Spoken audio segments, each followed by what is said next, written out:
নমস্কার বন্ধুরা, আমি সায়নী। তোমাদের সবাইকে স্বাগত জানাই লিভিং উইথ সায়নী পরিবারে। বন্ধুরা, সামনেই আসতে চলেছে রঙের উৎসব, অর্থাৎ ফাল্গুনী পূর্ণিমা, গৌর পূর্ণিমা বা দোল পূর্ণিমা। পূর্ণিমার সাথে রাধাকৃষ্ণের নিবিড় যোগের সাথে সাথে মা লক্ষ্মীরও কিন্তু একটি নিবিড় যোগ আছে। মনে করা হয় 12টি পূর্ণিমার মধ্যে দোল পূর্ণিমা সর্বোত্তম পূর্ণিমা। সমুদ্র মন্থনের সময় মা লক্ষ্মীর জন্ম হয়েছিল এবং তার সূচনা হয়েছিল এই দোল পূর্ণিমাতেই। তাই মা লক্ষ্মীর জন্মতিথি হিসাবে দোল পূর্ণিমাকে ধরা হয়। তাই বহু বাঙালি গৃহেই দোল পূর্ণিমার দিন সায়ান্নে পূজিতা হন মা লক্ষ্মী। ধন সম্পদ ও অন্নদাত্রী দেবী হলেন মা লক্ষ্মী। তাই সনাতন ধর্মীরা তার পুজোয় কোনো রকম ত্রুটি রাখেন না এই দিন। তো চলো বন্ধুরা, দেখে নেওয়া যাক দোল পূর্ণিমার পুণ্য লগ্নে আমরা বাড়িতে অতি সহজ সরলভাবে কিভাবে করব মা লক্ষ্মীর পূজা। এছাড়াও বলে দিব করণীয় এমন 3টি উপায় যা তোমরা যদি ঠিক মতন করতে পারো তাহলে তোমাদের দুর্ভাগ্য হবে দূর এবং তোমরা হবে সমৃদ্ধ। তো চলো বন্ধুরা, দেরি না করে মূল পর্বে যাওয়া যাক।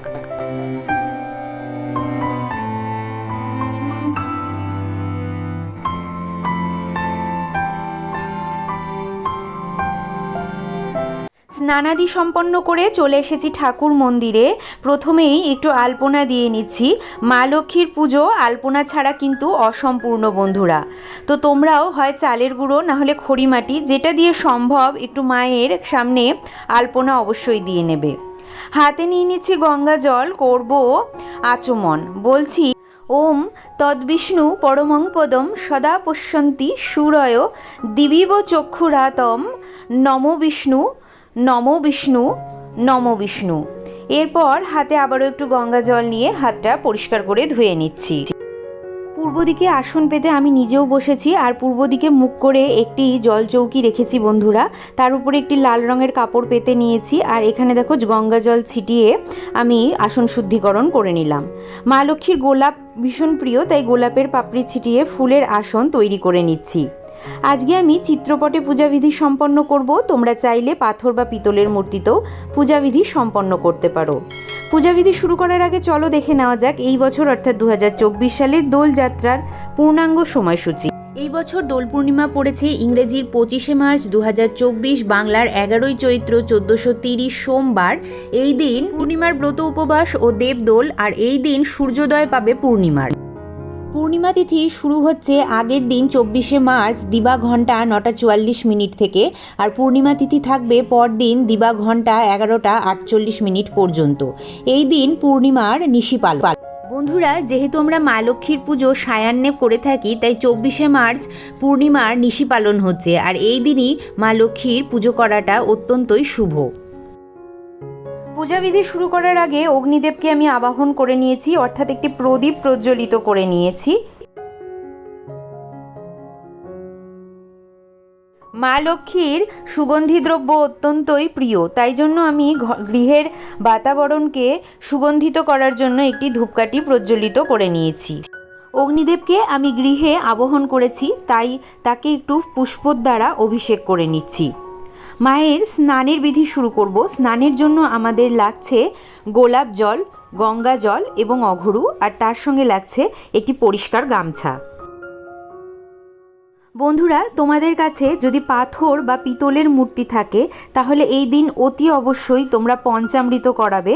পঞ্চামৃত অর্থাৎ দধি, দুগ্ধ, ঘৃত, মধু এবং শর্করা, আর সাথে পরে অবশ্যই গঙ্গা জলের দ্বারা অভিষেক করবে। বন্ধুরা, করণীয় যে 3টি উপায় আমি বললাম তার মধ্যে একটি উপায় হলো, তোমাদের কাছে যদি পাথর বা পিতলের মূর্তি থাকে তাহলে দোল পূর্ণিমার দিন তোমরা অতি অবশ্যই মাকে লাল রঙের বস্ত্র উপহার দেবে। যদি লাল রঙের বস্ত্র তোমরা কিনতে না পারো তাহলে অবশ্যই লাল রঙের একটি চেলি বা ওড়না তোমরা মাকে উপহারে দেবে। লাল রঙটি মায়ের ভীষণ প্রিয় এবং এতে মা ভীষণ প্রীত হন এবং সেই গৃহে ধনবর্ষা করেন। এখানে দেখো একটি নতুন লক্ষ্মী কাঠা বা লক্ষ্মী ঝাঁপি আমার মা আজকে কিনে নিয়ে এসেছে। যার জন্য আমার এই পূজাবিধিটা কিন্তু দেখতে অনেক বেশি সুন্দর লাগছে। তো মাকে এর জন্য অনেক ধন্যবাদ।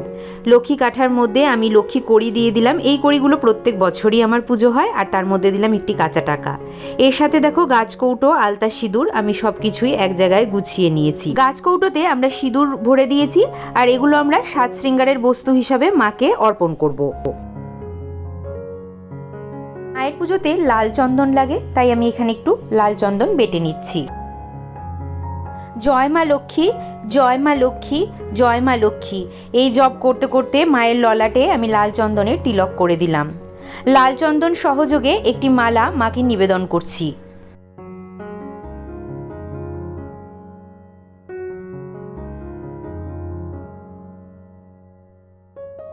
মাকে সাজ শৃঙ্গারের জিনিস নিবেদন করছি।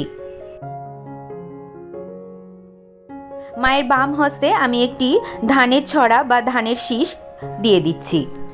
পূজাবিধি শুরু হওয়ার আগে মায়ের আবাহন গীতি গেয়ে আমরা মাকে আহ্বান জানাবো।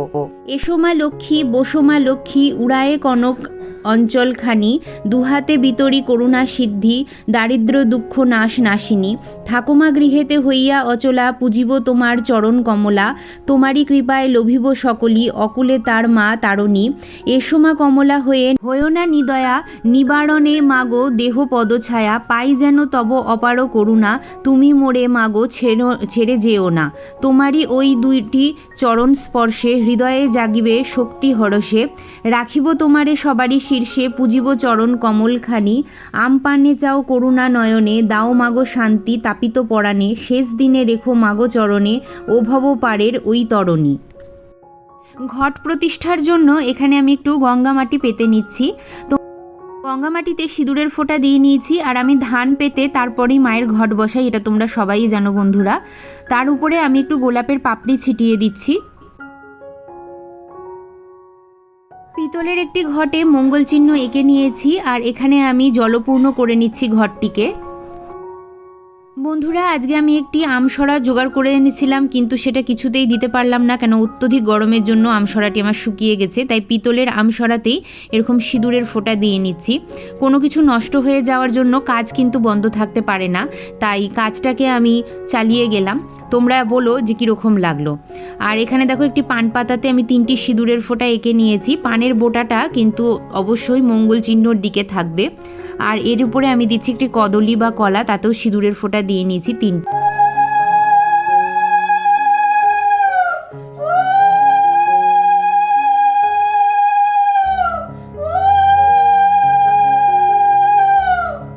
কলার বদলে হরিতকি বা শশীষ ডাব দিয়েও তোমরা ঘট পাততে পারো। একটি লাল চেলি দিলাম, চাঁদমালা দিলাম, আর এরপরে দেখো মায়ের শাখা নোয়া পলাতে সিঁদুর লাগিয়ে মায়ের চরণের কাছে নিবেদন করে দিচ্ছি। একটি জলশঙ্খ আমি এখানে স্থাপন করলাম। এখানে দেখো বন্ধুরা, আমি একটা নিয়েছি তাম্বুল। তাম্বুলের মধ্যে আমি 3টি সিঁদুরের ফোঁটা অঙ্কন করে নিচ্ছি। আর এর মধ্যে আমি কিছু মঙ্গল দ্রব্য, যেমন 3টি সুপারি, 3টি পদ্মবীজ আর 3টি হলুদের গাঁট নিয়ে নিয়েছি। এটি আমি মঙ্গল দ্রব্য হিসাবে মাকে নিবেদন করব, এবং সবগুলোতেই আমি একটু সিঁদুর ছুঁয়ে নিয়েছি। দোল পূর্ণিমার দিন দ্বিতীয় করণীয়টি তোমাদেরকে বলি বন্ধুরা। এই দিন তোমরা অতি অবশ্যই বজরংবলী বা হনুমানজির পুজো করবে। এই দিন তোমরা 7 বার বজরংবলীর চাল্লিশা পাঠ করবে, এবং বজরংবলীকে একটি মিষ্টি পান অবশ্যই নিবেদন করবে। এতে বলা হয় সমস্ত মনস্কামনা পূর্ণ হয়ে যায়। তো বন্ধুরা, বিশ্বাস রেখে এই নিয়মগুলি তোমরা করে দেখতেই পারো।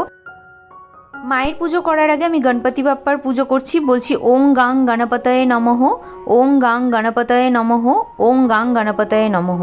এই বলে সিঁদুর আর লাল চন্দনের তিলক করলাম। ওং লাল রঙের জবা ফুল এবং দূর্বা গণপতি বাপ্পাকে নিবেদন করলাম। পঞ্চদেবতার নামে পুষ্পাঞ্জলি দিয়ে নিচ্ছি। বলছি ওম পঞ্চদেব দেবীভ্য নমঃ, এই বলে ঘটে পুষ্প বিল্লপত্র নিবেদন করলাম। গোলাপ ফুল এই দিন অবশ্যই মায়ের অঞ্জলিতে দেবে বন্ধুরা। আমরা বলে নিচ্ছি নমস্তে সর্বদেবনাং বরদাসী হরিপ্রিয়ে জাগতিস্তং প্রপন্নানং সা মে ভুয়াত্ম দর্চবাত। এই বলে মায়ের শ্রীচরণে পুষ্প বিল্লপত্র এবং দূর্বা নিবেদন করছি। 3 বার একই মন্ত্র পড়ে আমরা মায়ের কাছে পুষ্পাঞ্জলি দিয়ে নেব।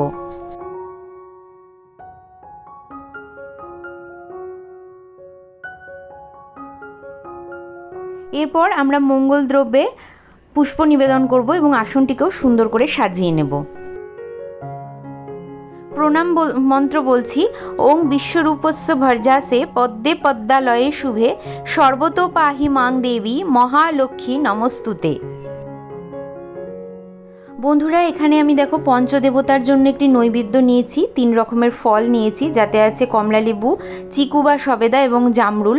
চিকুটা অবশ্যই দেবে মাকে, চিকু মায়ের ভীষণ প্রিয়। এছাড়াও তোমরা নারকেল বা কলার ভোগও দিতে পারো। তার সঙ্গে আছে মিষ্টান্ন এবং জল। বন্ধুরা, এই দিন তোমরা যখন কর্পূরের আরতি করবে, কর্পূরের সঙ্গে একটু শুকনো গোলাপের পাপড়ি মিশিয়ে দেবে এবং সেটা প্রজ্বলিত করবে। সেই যে ধোঁয়াটা হবে সেটা ঘরের চারিদিকে মায়ের আরতির পর চারিদিকে ছড়িয়ে দেবে। বন্ধুরা, এতে আয় উন্নতির পথ খুব তাড়াতাড়ি খুলে যায় যদি কোনো বাধা থাকে, আর বিভিন্ন দিক থেকে অর্থ সমাগম হতে শুরু করে গৃহে। অবশ্যই বিশ্বাস নিয়ে বন্ধুরা এই 3টি করণীয় তোমরা করবে, দেখবে এটাতে তোমরা সুফল অতি অবশ্যই পাবে এবং সুফল পাওয়ার পরে অবশ্যই আমাকে কমেন্ট করে জানাবে। এখানে দেখো গোলাপের পাপড়ির দ্বারা মায়ের ভোগ আমি এখানে নিবেদন করে দিচ্ছি। তোমরা অন্য কোনো ফুলও এখানে ব্যবহার করতে পারো। গোলাপ না পেলে তোমরা পদ্ম ফুলের ব্যবহার করতে পারো, আর তা না পেলে অবশ্যই হলুদ ফুলও ব্যবহার করতে পারো। তবে যদি একটি গোলাপ তোমরা জোগাড় করতে পারো তাহলে খুবই ভালো হয়।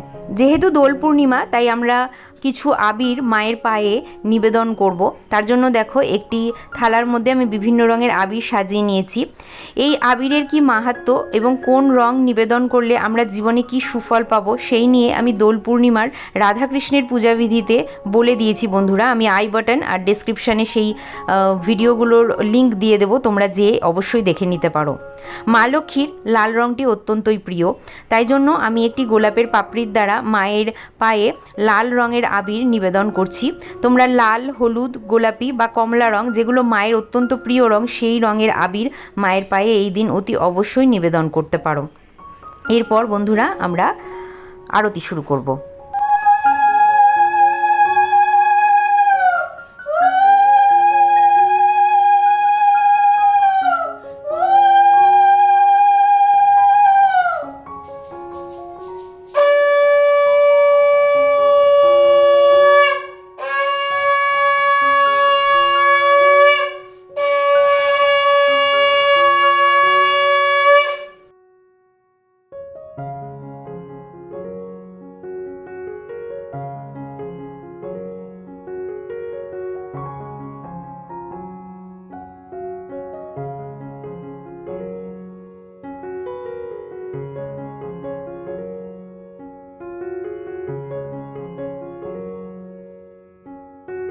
মা লক্ষ্মীর পুজোর পর আমরা ব্রতকথা পাঠ করব। তার জন্য মেয়েদের ব্রতকথার একটি বই নিয়েছি, হাতে নিয়েছি একটু গোলাপ ফুল, তোমরা অন্য কোনো ফুলের পাপড়িও নিতে পারো। আর এর মধ্যে দেখো আমাদের কিন্তু মা লক্ষ্মীর পাঁচালি আছে। তোমরা পাজি বা পঞ্জিকা থেকেও মা লক্ষ্মীর পাঁচালিটা পেয়ে যাবে, সেখান থেকে পড়ে নিতে পারো। তো আমি এখানে যেহেতু পেয়েছি তো সেহেতু তোমাদেরকে দেখিয়ে দিচ্ছি, কারোর থাকলে এখান থেকে পড়ে নিতে পারো। দোল পূর্ণিমার নিশি নির্মল আকাশ, ধীরে ধীরে বহিতেছে মলয় বাতাস। লক্ষ্মী দেবী বামে করি বসি নারায়ণ, করিতেছে নানা কথা সুখে আলাপন। সেই কালে বিনা হস্তে নারদ মুনিবর, লক্ষ্মীনারায়ণে নমি কহিল বিস্তর। ঋষি বলে মাগো তব কেমন বিচার, সর্বদা চঞ্চলা হয়ে ফিরো দ্বারে দ্বার। মর্তবাসী সদা তাই ভুগিছে দুর্গতি, ক্ষণেকের তরে তব নাহি কোথা স্থিতি। প্রতিদিন অন্যভাবে সবে দুঃখ পায়, প্রতি গৃহে অনশন জীর্ণ শীর্ণকায়। নারদের বাক্য শুনি লক্ষ্মী ঠাকুরানী, সঘনে নিঃশ্বাস ত্যাজি কহে মৃদুবাণী। কভু না কাহারও প্রতি আমি করি রোষ, নরনারী দুঃখ পায় নিজ কর্মদোষ। যাও তুমি ঋষিবর ত্রিলোক ভ্রমণে, ইহার বিধান আমি করিব যতনে। অতঃপর চিন্তি লক্ষ্মী নারায়ণে কয়, কিরূপে হরিব দুঃখ কহ দয়াময়। হরি কহে শুনো সতী বচন আমার, মর্তধামে লক্ষ্মীব্রত করহ প্রচার। বৃহস্পতিবারে মিলি যত এও গণে, সন্ধ্যাকালে পুঁজি কথা শুনে ভক্তি মনে। বাড়িবে ঐশ্বর্য তাহে তোমার কৃপায়, দুঃখ কষ্ট দূরে যাবে তোমার দয়ায়। ব্রতকথা সম্পন্নের পরে বন্ধুরা হাতের ফুলটি আমরা মায়ের শ্রীচরণে দিলাম এবং প্রণাম জানালাম। বন্ধুরা, যে 3টি টোটকার কথা আমি তোমাদেরকে বললাম অতি অবশ্যই মনে বিশ্বাস নিয়ে তোমরা করবে, দেখবে ধীরে ধীরে তোমাদের অবস্থার উন্নতি ঘটছে এবং সেই উন্নতিটা ঘটলে অবশ্যই আমাকে কমেন্ট করে জানাতে ভুলো না। বন্ধুরা, আজকের ভিডিওটি কেমন লাগলো অতি অবশ্যই আমাকে লিখে জানিও। ভিডিওটি ভালো লাগলে লাইক শেয়ার করতে ভুলো না। যারা আজকে আমার পরিবারে নতুন এসেছো তারা প্লিজ আমার চ্যানেলটিকে সাবস্ক্রাইব করে আমার পাশে থেকেও আমার বন্ধু হয়ে যেও এরকম সুন্দর সুন্দর পূজাবিধি পাওয়ার জন্য। চলো বন্ধুরা, দেখা হবে আবারও একটি সুন্দর পূজাবিধির সঙ্গে। ততক্ষণের জন্য তোমরা সবাই খুব ভালো থেকো, সুস্থ থেকো। দেখা হবে আবারও একটি সুন্দর পূজাবিধির সঙ্গে। ততক্ষণের জন্য তোমরা প্রেমের সাথে বলতে থাকো জয় মা লক্ষ্মী, জয় শ্রী বিষ্ণু প্রিয়ার জয়।